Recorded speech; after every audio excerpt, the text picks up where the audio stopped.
Laura could barely keep up with the estate agent. She was out of breath. It was getting up his nose, and he no longer cared about his client's convenience. "Why wasting my time when you don't have money?" quietly mumbled he for the customer to hear. And he was taking the customer to a sweet-looking house which he planned to buy himself and resell it for a higher price. Here, the man opened the wicket with a wide sweep of the arm. "The last one, this is the lowest bid of the kind. The house shell is made of brick, the roof of slat. Electricity, water supply, gas are provided. The bathroom is outdoors. Would you like to have a look?" The woman shyly nodded and entered the yard. The solid small house met her with its dim sorrowed windows. Laura walked around the building trying to peep inside, and suddenly understood that that was what she needed. The small yard, planted with fruit trees, log crib bathhouse, the path to the doorstep paved with stone, the willow fence and the water well, struck at the heart of her. "Just like grandma's," thought she, and turned to the agent. "I'm in. Draw the papers." The realtor winced, as if he had a toothache, and pulled out the set of keys. But then he got a phone call. Having answered it, he hurried to slip away and said that he really needed to go, and they would check the place more thoroughly next time. Being afraid of missing the fair offer she agreed upon, sight unseen. Moreover, there were a school and a kindergarten for her kids in the village. "Okay, I'll give you a couple of minutes," replied the agent, sitting at ease at the street table. The man quickly filled out the necessary forms, received the deposit, and decisively got out, without concern about the client in the least. Jolting in a half-empty EL, Laura was trying to calculate debit-to-equity ratios.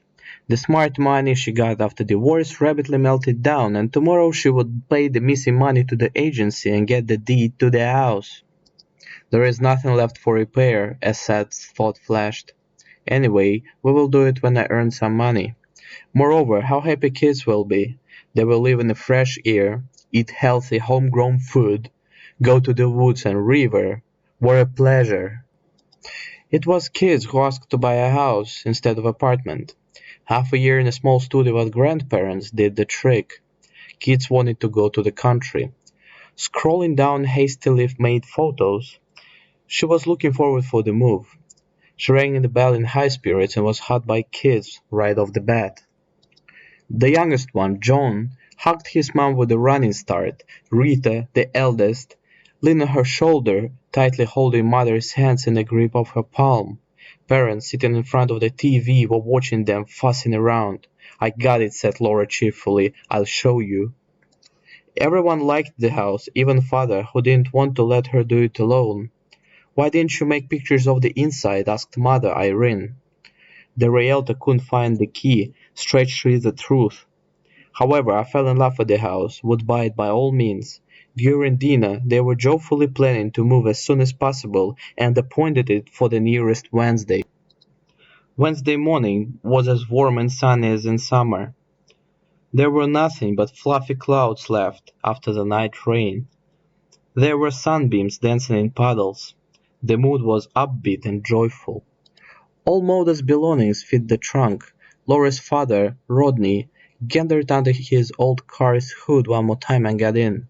Children were watching at windows unwinkingly waiting for the rest to come out. When they appeared, everyone hurried to accommodate and head out. At the entrance of the village, they stopped. At the local small store, capricious Johnny desperately needed something to drink. Laura got in and bought a soft drink for him. That was the only thing that could calm him down, even though unhealthy. Counting up the change, a pretty-looking seller asked, "Have you bought a house? Which one, if it's not a secret?" Laura nodded, and not knowing how to explain, he just pointed with her hand. "Then this will come out good for you." The woman, like if it was a magic trick, took a red-haired kitty from under the counter and reached it to the customer.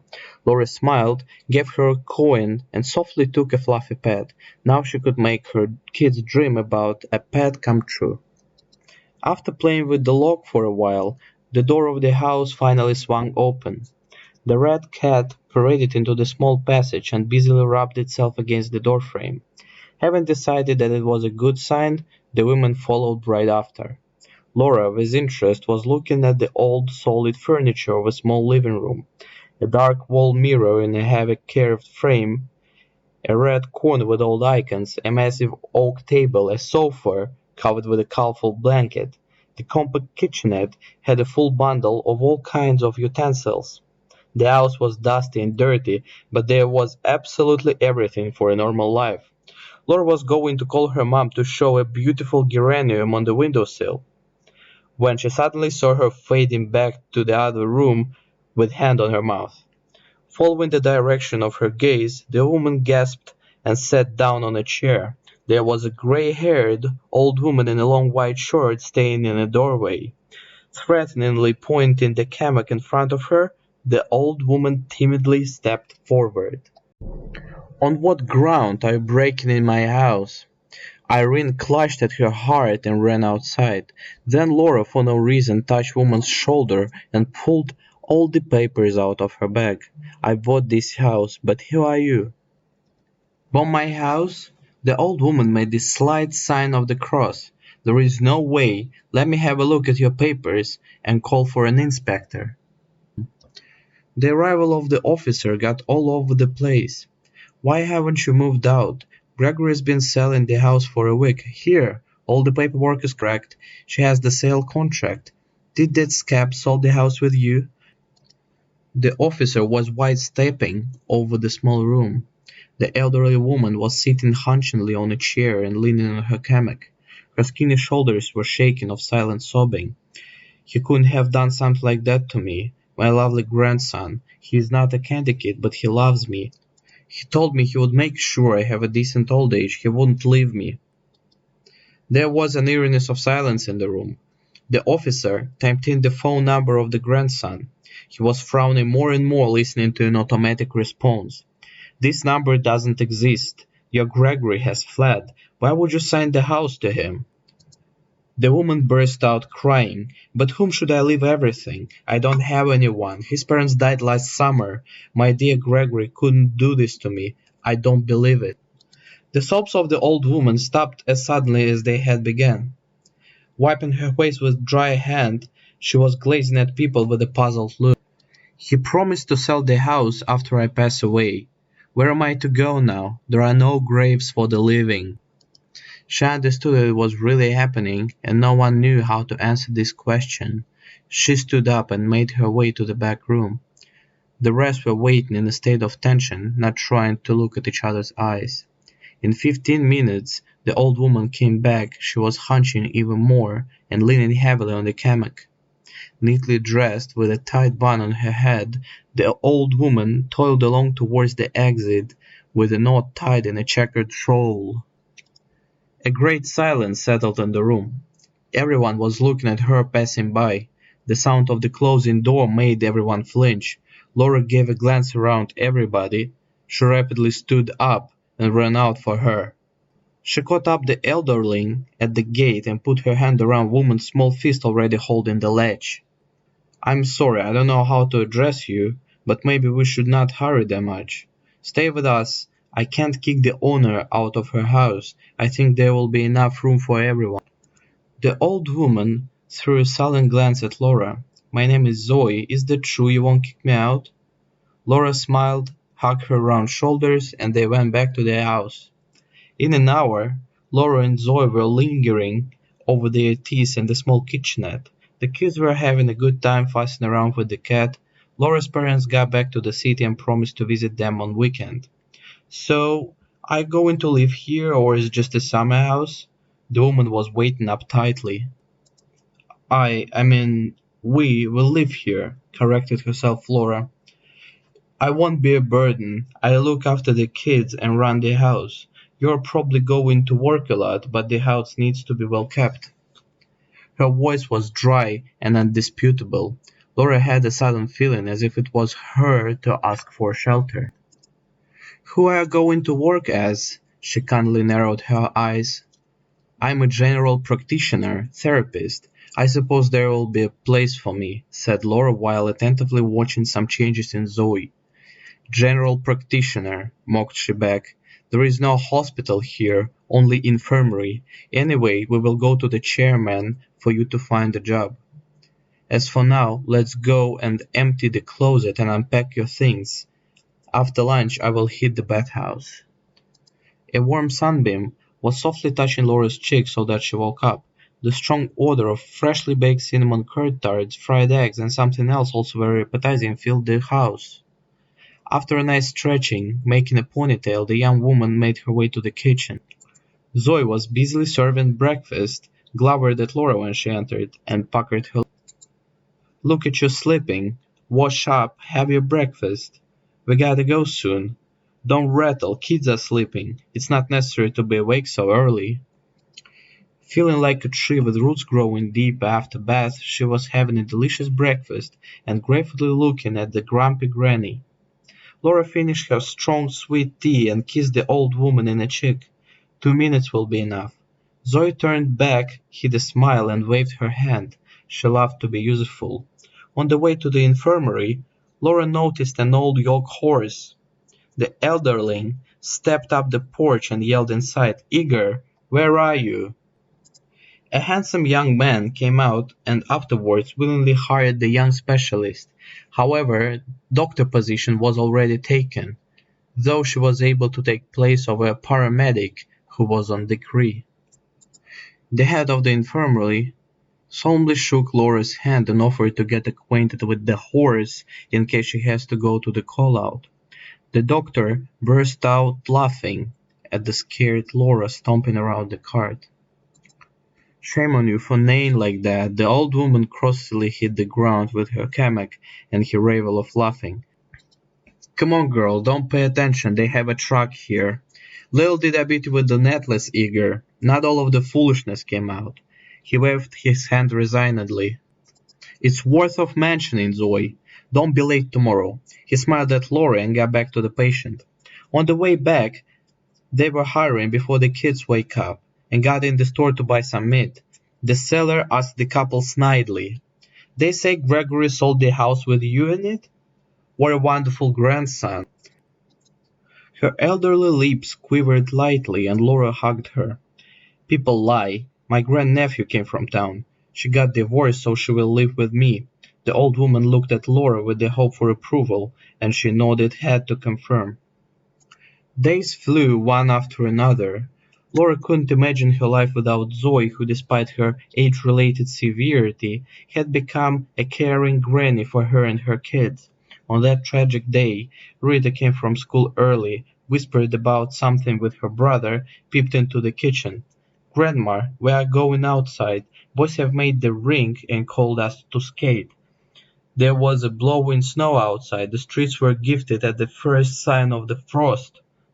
She stopped doing her dough. "Please don't be long and dress yourself up well. The wind is severe here, lest you freeze your noses. Don't you ever set foot in a roundabout way." She cleaned her hands from the flour and walked the kids to the corridor, fixing their hats and scarves up as they went along. The cherry pie was about to come out. The odor of fresh pastry was stunning. Laura ran into the corridor, brooming herself off the snow. She was in high spirits because Igor finally had courage to invite her for a date, which was to be rather romantic. Some hot tea, a good slice of pie were waiting on the table. The woman was coming to it, rubbing her hands, when a shabby daughter flew in from the street. "Mom, Grandma, hurry up, Johnny's over there in the river." Laura froze with a cup in her hand, and Zoe, pushing her away, rushed out the door. Jumping out the gate, she stood up the sideway, spreading her arms towards the road, and very soon the ride stopped and drove her up to the bend of the river where the kids usually gathered. Birds were rustling around the shore, and Johnny was staying in the water up to his neck. Even though it was not deep, none of the guys dared to get in the freezing cold water and fragile thin ice. As she went up to the shore, the old woman rushed in to get the already blue boy without hesitation. The ice was cracking up open, not letting her to get through. Her felty shoes immediately got wet and extremely heavy, but elderly woman was going forward through thick and thin. "Johnny, dear, hold on 1 second, I'm coming. Keep up, dear, almost there." She reached the boy in the last dash, and suddenly felt like losing the ground under her feet. She plunged headlong into the freezing cold water and then felt a child's hand very closely. She grabbed it as if it was a floating ring and got back on her feet. As she turned around, she was dragging the kid like a towboat. On the shore, she pushed him forward. "Why won't you go to the shore yourself?"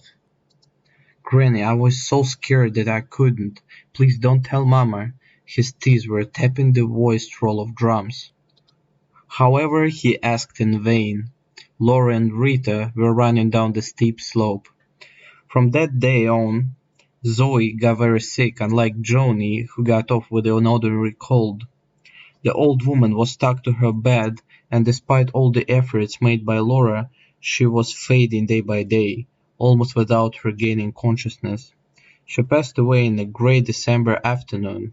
Laura, like a shadow, was slowly moving up and down the house without paying attention to comforts of her parents.